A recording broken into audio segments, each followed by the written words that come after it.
Patuloy na nakakapagpalad ang aking apo si Ashley at inaabot ang kanyang mga pangarap.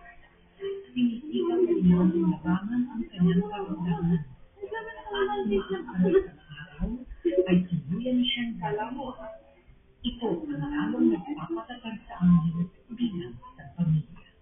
Loob na gumagalang, pero hindi natin matatawaran ang pagmamahal ng isang ina sa kanyang mga kapatid.